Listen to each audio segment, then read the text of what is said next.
11 million. And Hillary Clinton tonight, thousands of emails under the microscope. The deadly police shooting under investigation at this hour. A young unarmed father who was deaf pulled over. Was he trying to use sign language when shots were fired? The new wildfire in the west out of control right now, and the tornado now confirmed in the east. The stunning image tonight, the child suicide bomber stopped. Our chief foreign correspondent on the father who sent his boy. And the million-dollar mistake. Ryan Lochte's sponsorships take a dive tonight. The major names now revealed, all pulling out.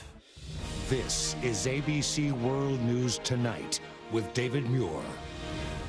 Good evening, and it's great to start another week with you. And we begin tonight with Donald Trump today suddenly putting a major speech on immigration on hold. The move comes, as many ask, is he about to change course after once saying he would round up millions of undocumented immigrants in a, quote, very humane way and send them out? Trump famously traveled to the U.S.-Mexico border. What he would do with undocumented immigrants and on the issue of immigration has been central to his campaign. But as Trump postpones the speech, he is adamant tonight he is not about to flip-flop. ABC's Jonathan Karl on the campaign trail. Donald Trump is now postponing a sweeping immigration speech amid an uproar over whether he is softening the hardline anti-immigration approach that has been central to his campaign since day one. They're bringing drugs, they're bringing crime, they're rapists, and some, I assume, are good people. Trump has long promised not just a wall to keep out undocumented immigrants, but also to round up and deport all those already here. We have at least 11 million people in this country that came in illegally. They will go out. They will come back. Some will come back, the best. We're rounding them up in a very humane way, in a very nice way. Telling Barbara Walters this. What do you do with the women and children? They're going to go with them. Oh, everybody. You have to sure, sure, it's got to be a family unit. It's going to be done humanely. And how did he say he was going to do it? You're going to have a deportation force. But now his new campaign manager says that may change. Will that plan include a deportation force? To be determined. Over the weekend, Trump met with a group of Hispanic supporters. And according to some present, he said he may no longer call for mass deportations. We're working with a lot of people in the Hispanic community to try and come up with an answer. So you're not flip-flopping? No, I'm not flip-flopping. We want to come up with a really fair but firm answer. It has to be very firm. Trump now says he is also reaching out to African Americans, making this highly unusual pitch. What do you have to lose? You're living in poverty. Your schools are no good. You have no jobs. 58% of your youth is unemployed. What the hell do you have to lose? Then, before the nearly all-white audience, Trump made a prediction that even his own running mate finds a little humorous. And he says by 2020, he's going to have 95% of the African-American support. Why are you laughing? Well, that's Donald Trump. John Karl with us live tonight from Ohio. And John, this week is supposed to be focused on immigration for the Trump campaign, all part of this campaign reset. Now that speech has been moved, and you stopped by Trump's field office there?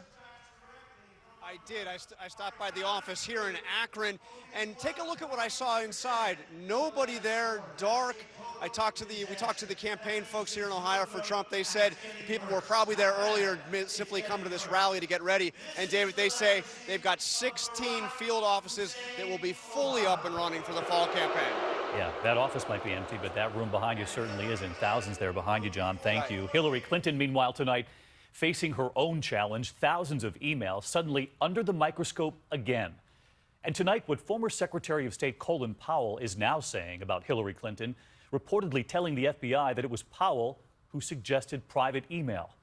ABC's David Wright is in Brooklyn, not far from Clinton headquarters, where they are responding to what Powell is now saying. Tonight, former Secretary of State Colin Powell is scoffing at reports that he was the one who suggested Hillary Clinton use a private email account. According to a new book, Powell made the suggestion shortly after Clinton got the job at a small dinner for former Secretaries of State hosted by Madeleine Albright. But tonight, Powell tells People magazine, quote, "Her people have been trying to pin it on me. The truth is, she was using the private email server for a year before I sent her a memo telling her what I did." Powell used personal email himself as Secretary of State. His comments come amid word the FBI has discovered nearly 15,000 new Clinton emails, which could be released before the election. Also today, new questions about the ties between the Clinton State Department and the Clinton Foundation. There is absolutely no connection between anything that I did as Secretary of State and the Clinton Foundation. But new emails released today suggest big money donors to the foundation got expedited access to the Secretary of State. In this email, Foundation aide Doug Band asks top Hillary Clinton aide Huma Abedin to set up a meeting with a major donor, the Crown Prince of Bahrain, calling him, quote, a good friend of ours. Abedin scheduled the meeting. The Clinton Foundation recently announced they will no longer accept money from foreign governments or corporations if Hillary Clinton becomes president. And David Wright is with us live from Brooklyn tonight. And David, the Clinton team now responding to the headlines involving former Secretary of State Powell?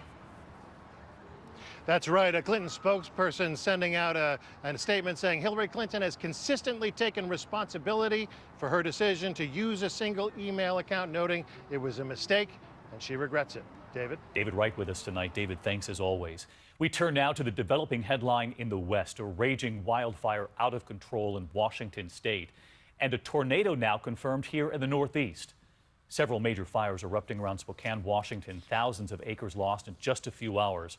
Firefighters battling flames on the ground and from the air, families forced out, many now wondering if their homes are still standing.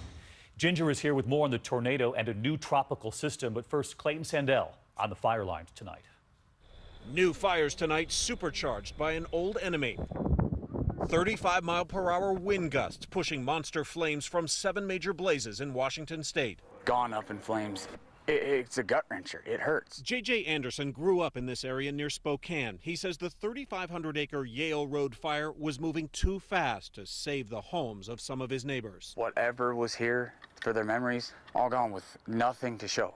This wildfire has turned the landscape into a smoky apocalypse here, and you can see that all of the cars that weren't driven out ended up like this. With so many fires chewing up western states, resources are stretched thin. Everybody shares and you do the best you can with what you got. Hundreds of people in Washington are now evacuated, but in places like California, the news is slightly better. On the aggressive Blue Cut fire that destroyed more than 100 homes. That's like crazy right there. And shut down a major interstate, all evacuation orders have now been lifted. Here on this fire just south of Spokane, 10 homes were destroyed, including this one, and firefighters still have a long way to go before these fires are under control. David? Clayton Sandell in Washington State for us. Clayton, thank you. And across the country tonight, millions of Americans dealing with the aftermath of severe storms. At least 10 confirmed tornadoes now from the Midwest all the way over to New England. A twister hitting Concord, Massachusetts today.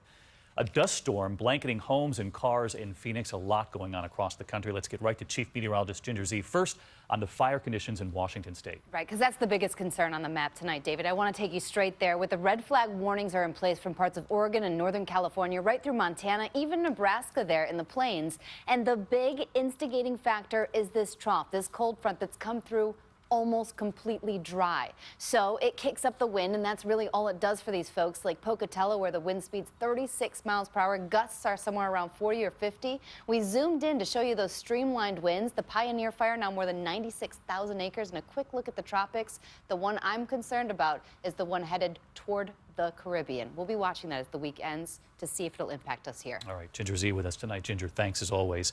President Obama, meanwhile, back from vacation, will visit flood-ravaged Louisiana tomorrow. The president is expected to meet with families devastated by deadly floods, blamed for killing at least 13 people. More than 60,000 homes have been damaged or destroyed throughout the state. More than 100,000 people have now registered for federal aid. The president had faced pressure to make the trip. To North Carolina tonight, and to growing outrage this evening over the deadly police shooting of an unarmed father who was deaf. He was pulled over for speeding not far from his home. Neighbors believe he was trying to communicate using sign language when a state trooper opened fire. Here's ABC's Lindsay Davis. Tonight, residents in this Charlotte, North Carolina neighborhood are demanding answers about how a deaf man was shot to death just feet away from his home. I can't understand, why it happened the way it happened. You know, why did you have to kill him? Highway Patrol has been involved in a shooting. Daniel Harris, a husband and father, was fatally shot by police in what started as a simple traffic violation. He stopped over here, and then a few seconds later, I heard a gunshot. Police say they were trying to pull over the 29-year-old who had a hearing and speech impairment for speeding. But a 7-mile chase ensued and didn't end until Harris pulled into his driveway and got out of the car. That guy's deaf. He didn't even hear the siren. He didn't hear anything. Police say there was a brief encounter, and some residents suggest he may have been using hand gestures or sign language to communicate with the officers. The siren it went on for like 10 or 15 seconds. About 10 seconds later, a gunshot went off. I was told that he had nothing in his hand. The officer involved is now on administrative leave, and an investigation is underway. David? Lindsay Davis with us tonight. Thanks, Lindsay. Now to new fallout over the Olympic scandal surrounding American swimmer Ryan Lochte. 4 sponsors, including Speedo and Ralph Lauren, today becoming the first to pull their endorsements. Lochte confessing he, quote, over-exaggerated his story. ABC's Matt Gutman tonight on the sponsorships, now taking a dive. Tonight, the second most decorated Olympic swimmer may be in need of a financial life preserver, losing the majority of an estimated $1 million worth of contracts with big names like swim apparel giant Speedo dropping him. I'm Ryan Lochte. You get Speedo fit. And designer Ralph Lauren following suit. I'm Ryan Lochte, and I'm an Olympic swimmer. It follows a weekend of damage control interviews which seemed to backfire. Lochte was apologetic. I take all responsibility. This was my fault. But still unable to admit that he lied. Why did you change the version of the story so many times? I over-exaggerated. It's a term he used 8 times in a 9-minute interview. I over-exaggerated the story. I over-exaggerated some parts. I over-exaggerated a story. Brazilian police say he vandalized that gas station and then lied about it. Lochte admits to tearing down one of these posters. Now, what's not in dispute is that somewhere around here there was an argument with 2 armed security guards. What is in dispute is why one of them drew his weapon. We tracked down the Good Samaritan who helped the swimmers defuse that standoff. Was he getting very angry? Lochte. Yeah, Lochte. Was he screaming at the guards? Face. Over the weekend, both the U.S. Olympic Committee and USA Swimming said Lochte would face disciplinary action. Matt Gutman, ABC News, Rio. Matt Gutman, thanks. Overseas this evening and to a chilling image. Authorities say they stopped a child suicide bomber moments before he detonated his explosives. ABC's chief foreign correspondent Terry Moran with the images and the story of a father who sent in his son. The drama unfolded on a darkened street in the city of Kirkuk in northern Iraq. 2 police officers desperately holding the suspect, arms outstretched. And he's just a kid, standing there stripped and scared. You can see the fear in his face. And strapped around his torso, the suicide bomb. Carefully, the bomb is removed. And the boy rushed to safety, surrounded. His cries piercing the night. And then into custody for questioning. His bomb detonated by an explosives team. He is 12, maybe 13 years old, police say, and he told police his own father, an ISIS commander, sent him and his brother on their suicide missions. His brother blew himself up elsewhere in the city. All this less than 24 hours after that horrific suicide bombing at a wedding in Turkey. The Turkish president saying the bomber there might have been as young as 12. But officials now hedging on that claim. There's a long and bloody history of using children as suicide bombers by ISIS, by the Taliban, by Boko Haram in Nigeria. The UN says the tactic is on the rise around the world. David? Terry Moran with us tonight. Terry, thank you. Back here at home now, and a growing concern over the Zika outbreak right here in the United States. Health officials predicting local spread of the virus could now surface in Texas and Louisiana next. There are already at least 37 confirmed homegrown cases in Miami, and ABC's Gio Benitez is there tonight. Tonight, Florida is bracing for more cases of Zika transmission by local mosquitoes as the state deals with that new hot zone in famed Miami Beach. Amanda Paradis and her husband are expecting their first child. She says she stays indoors and covers up with long sleeves when she goes outside. All it takes is one mosquito bite, and it can affect the rest of our lives, and we're just not willing to take that risk. And she has reason to worry. A mother who acquired Zika while traveling just gave birth in Miami to a child who now has retina problems. Horrible. It was horrible, she says. This as children head back to school today. One of the first lessons, Zika. What we know, okay, about the Zika virus. It's very scary, actually, but the school has prepared us very well. Doctors are worried about the unknown, what Zika infection could mean for others beyond pregnant mothers. We don't know much about how to deal with older children that have been infected. And David, most of this iconic Ocean Drive is now in the Zika zone. No doubt that'll affect tourism. The governor saying today he is sending an additional $5 million to Miami-Dade County for Zika preparedness. David? All right, Gio Benitez in Florida for us. We appreciate it. There's still much more ahead on World News Tonight this Monday, a frightening string of armed robberies. And tonight, what was captured on a nanny cam? A man with an assault rifle seen on a home surveillance camera. Authorities say he struck before, and they need your help tonight. Also, a new clue this evening.